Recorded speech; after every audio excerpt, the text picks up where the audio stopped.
বন্ধু, হ্যাঁ বলো। এখন তো এই যে বয়কটের ট্রেন্ড করতে একটা বয়কটের ভিডিও বানাই, ট্রেন্ডিং ভিডিও।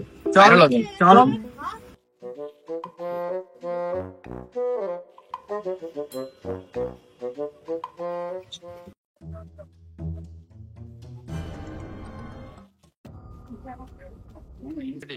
ভাই একটা কোপ দাও তো। কিরে এই গ্রুপ পরিষ্কার করা দিচ্ছিস ওরা থেকে? আমি তো জানি এটা কোন দেশের পণ্য, আমরা খাবো না এটা। আমি তো যাচ্ছি যে বয়কটের ভিডিও বানানোর জন্য এটা কিনলাম। তুই তো জানিস আমি কন্টেন্ট ক্রিয়েট করি, তুই জানিস না আমার টিকটকে 70টা ফলোয়ার্স আছে। তোরা যদি কন্টেন্ট ক্রিয়েটের জন্য কোকি কিনিস তাহলে কোকটা বয়কট হলো কোথায়?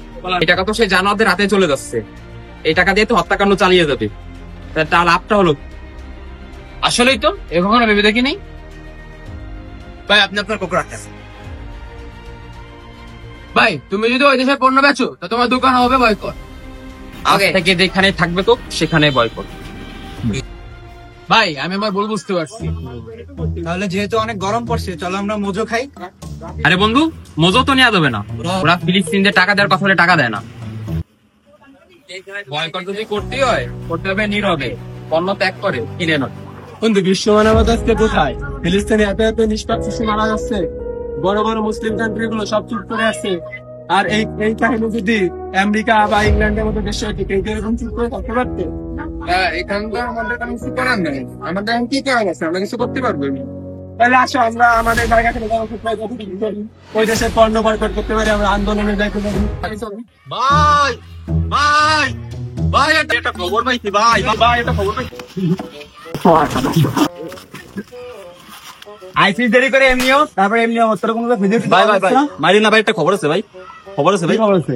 খবর শুনছিলাম যে সকল জনগণ মিলে আজকে ইসরায়েলের বিরুদ্ধে একটা মিছিল বের করবে, আন্দোলন বের করবে। এ নিয়ে আমার একটা প্ল্যান আছে। কি প্ল্যান? প্ল্যানটা হলো মানে আমাকে তো স্যান্ডেল পুরো নিয়ে গেছে, বাটায় যেহেতু আক্রমণ মানে হামলা করবে, আন্দোলন করে বাটার ভিতরে যাবে, যেহেতু আমরা যাইয়ে বাটার মধ্যে কিছু স্যান্ডেল নিয়ে আসতাম, আন্দোলনের জন্য যেতাম কিন্তু স্যান্ডেল নিয়ে আসতাম। আরে সাবাস, কি প্ল্যান দিলি ভাই?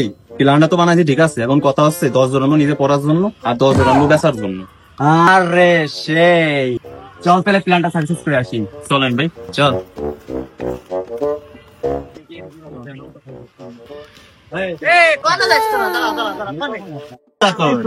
মামা আর কইস না, আরে বাড়াটা বোদা ফাটিয়ে গেছে, আমি কি আর বুঝতেছি না।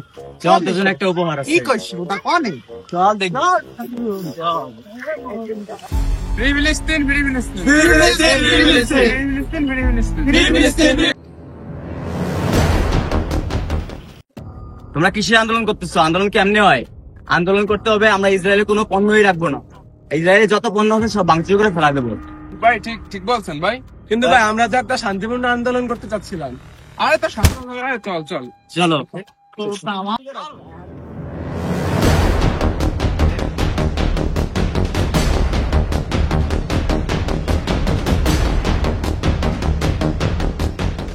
তো গাইজ আপনারা দেখতে পাচ্ছেন আমাদের পিছনে বয়কটের নামে লুটপাট আসছে। ভাই নীতি নিয়ে তো আপনার উপর থেকে নিচে কোথাও জুতা নিতে বাকি নাই, আপনি এত জুতাতে করবেন কি? ভাই এখানে কিছু আমি নিজে পড়বো আর কিছু আমি বেচবো ভাই। তার আসলে কারা? Family student. আপনি কোন বিশ্ববিদ্যালয়ে পড়েন? ভাই আমি জাতীয় বিশ্ববিদ্যালয়ে পড়ি। আপনি বিশ্ববিদ্যালয়ে কোন হলে থাকেন? ভাই আমি তো বিশ্ববিদ্যালয় হলে থাকি। ওইখানে আরেকজনকে দেখা যাচ্ছে, ওনাকে স্টুডেন্টের মতো লাগতেছে। ভাই আপনি কি স্টুডেন্ট? জি ভাই আমি স্টুডেন্ট। আপনি কোন সাবজেক্ট নিয়ে পড়াশোনা করেন? সায়েন্স নেবেন? আপনি সায়েন্সের কোন সাবজেক্ট নিয়ে পড়াশোনা করেন? Science subject. আসলে আমরা বাঙালিরা যেভাবে বয়কট করছি সেইভাবে আসলে বয়কট করা ঠিক, এভাবে তো আমাদের দেশেরই ক্ষতি হচ্ছে। বয়কট এমন ভাবে করা উচিত যাতে আমাদের দেশ থেকে একটা টাকা ওই দেশে না যায়। ভাঙচুর থেকে বিরত থাকুন, নীরবে বয়কট করুন। So guys, this is our first video. তো আপনাদের কেমন লাগছে সবাই কমেন্টে জানাবেন এবং ভুল ত্রুটিগুলো সবার দৃষ্টিতে দেখবেন, যতটুকু তুলে ধরার চেষ্টা করছিলাম। জানি না কতটুকু তুলে ধরতে পেরেছি, দেখবেন আর আমাদের এভাবে সাপোর্ট করে যাবেন যাতে আমরা প্রতিনিয়ত ভিডিও আপলোড করতে পারি।